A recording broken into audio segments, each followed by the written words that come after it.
Welcome back. This is No Capital with me, Marcus Board, where we talk about politics here on Comedy Hype News. Today, we're talking about Democratic Georgia State Senator Emmanuel Jones, who surprised folks after calling U.S. Supreme Court Justice Clarence Thomas and Uncle Tom. This is in response to Republican Georgia lawmakers trying to install a statue of Thomas on the state capitol grounds in Atlanta. During his speech, Jones would detail the history of Uncle Tom's and define them as someone who would betray their own community. He said that some of Thomas's policies have suppressed the achievements and accomplishments of people of color, which is why he could only think of that term to express his dissatisfaction.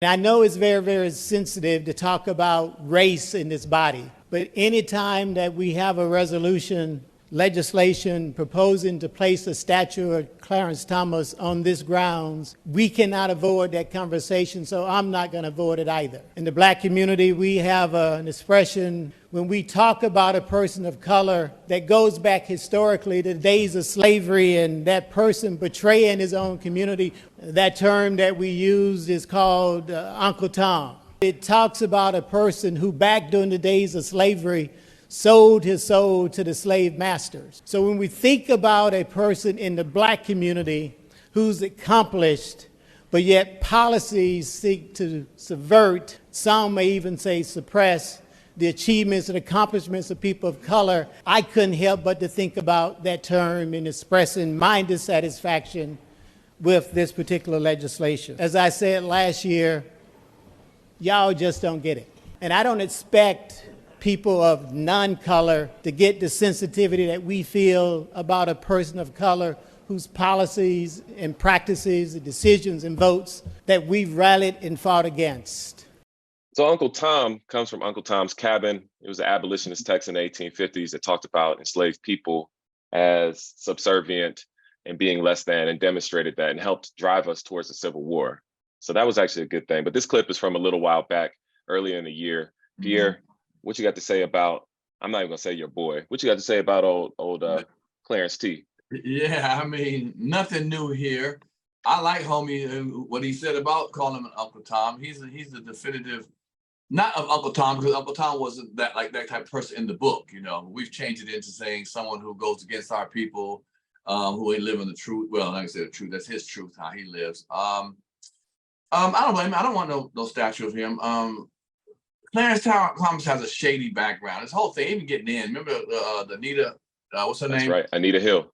Anita Hill situation.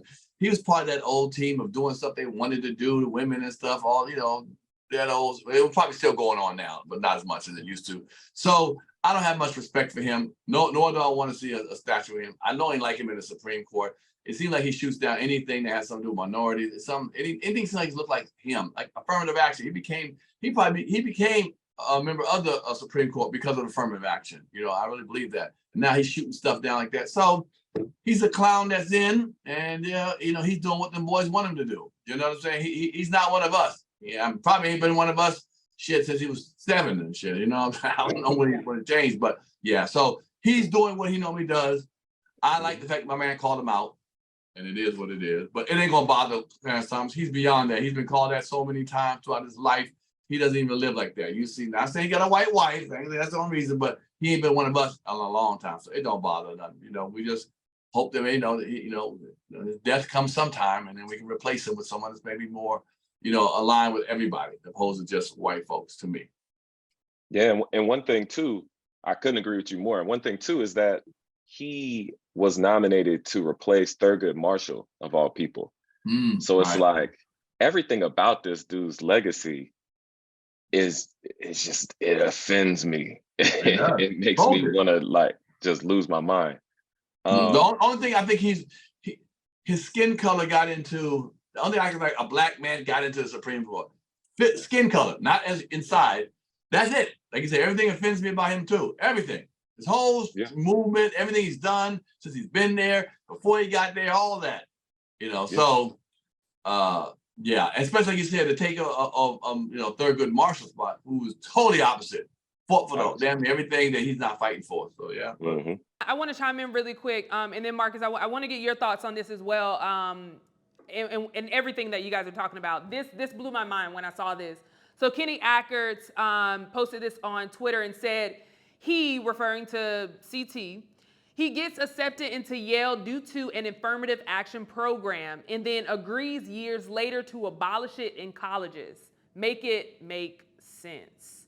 Marcus, what are your thoughts on this whole thing? I want to hear from you. Yeah, I mean, I can't pretend to get into his mind. I don't know how any conservatives really justify or make sense of their progress, right? You drive on public roads, you go to public school, well, some of them go to public schools, right? They use all these public goods and services and yet turn around and do their absolute utmost to be able to take them away from people. So Clarence Thomas has been a walking contradiction for some time, not just because he's Black, but mostly because his politics are so conservative. I think one of the most important things when we talk about Clarence Thomas is to remember that all of these things are connected. So the same way that we talk about queer issues on here, we talk about class issues, and we talk about race issues, they're all connected because the same court got rid of abortion. The same court is taking away LGBTQ protections. The same court is taking away affirmative actions. 6 of the 9 justices were nominated by presidents who didn't win the electoral vote.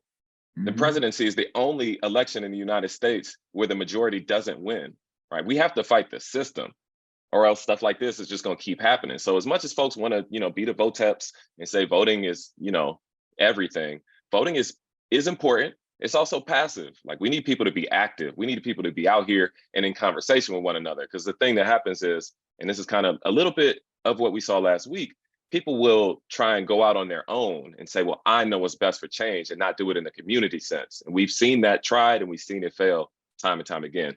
Clarence Thomas is just an example of that fail, maximized and magnified by 1,000 million trillion, because he is trash. I'm so mad. I'm trying so hard not to cuss on the internet, but God, he's garbage.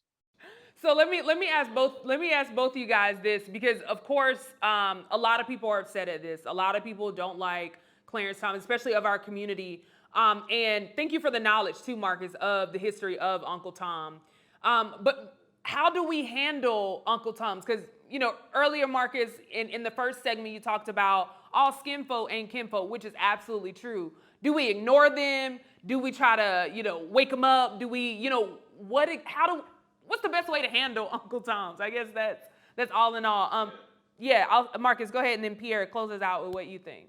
100%. Yeah, Zora Neale Hurston said that, all skin folk ain't kinfolk. I think this is why I'm always pushing back and saying we got to build together. We have to use our communities. So the same way we was telling white people to go to Thanksgiving dinner and turn up when their family supported Trump is the same way we got to turn up when people are using these types of conservative talking pieces that Clarence Thomas uses.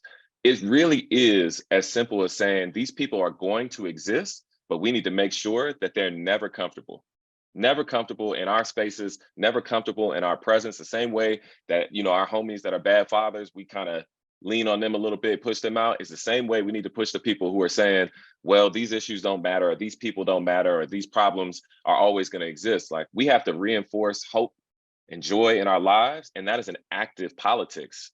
Hope is a discipline. That's what Miriam Kaba says. And we have to practice that every day. And a part of having hope and a vision for the future means we also need to push folks like Clarence Thomas to not necessarily change their minds, because I don't think some people are interested in changing their minds, but to let them know where you stand on things. Like, you can't be around me and talk ridiculous like he do. I'm not interested in that. So if you want to be a part of my life, if you somebody I love, you my father, you my brother, you my cousin, we're going to have a problem with it. Absolutely. And until you switch it up, we're going to still have that problem. And that's just going to be that, because I can touch you, I can get to you. I can't touch Clarence Thomas. I'm not a billionaire and I'm not white, so I don't get access to him. But I can touch my homies and tell them, yo, we need to do better together, or else this won't work. None of this works without each other. Absolutely. Pierre, let me bring you in. What are your thoughts? How do we handle Uncle Tom's? What do you think the solution is? I mean, well, I wish I went first. I mean, Marcus perfectly said it correctly. He perfectly said it. Keep that pressure on folks around you who accept that. Another thing is, we have to understand that. I know people feel like, voting don't matter. It does. Mm-hmm. When you see people going out running for office that we don't align with and don't align with our true core values that we don't want, then we got to vote. White folks vote. Okay, they vote all the time. Okay. Look at Bush, Trump the first time, and he might come back in again. White folks vote. They vote. They don't sit there and complain. They vote. Okay.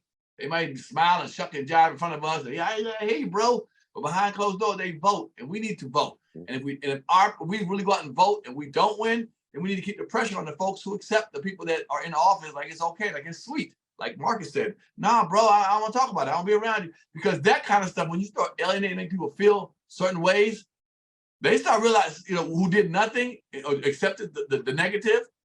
That's how you wake people up. People don't like to be, they like make them uncomfortable, like Marcus said. Make them uncomfortable around you. I ain't with that, bro. Every time you talk, I ain't down with that. Yeah. I ain't down with that. And pretty soon, people say, you know what? I don't want to be alienated. I don't like the way this feels. And they'll start making stuff happen in the community. Come together and say, you know what? Let's support each other. That's the only way you can make it happen, to me. Yeah, no, I think you put it perfectly. I think you guys listed a couple things. And two, I think especially in our communities, our differences are going to be our differences as far as, how I live, what I like, all these things. We got to put that to the side because there's a bigger mission at the end of the day. There's something that we're all trying to conquer that we all need to focus on. And also, too, there are different parts to one body.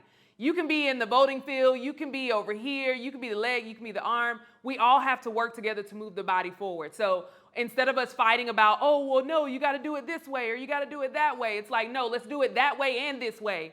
And let's move us forward. So I love you guys bringing in so many solutions. And I love this conversation as well. It's always a heavy one and always one that we don't like, especially when we're talking about that guy. But I appreciate having both of y'all. Pierre? Well, my whole thing is don't complain and accept. Don't complain and accept. They don't go together. They shouldn't go together. You're out here complaining and you accept it. Well said.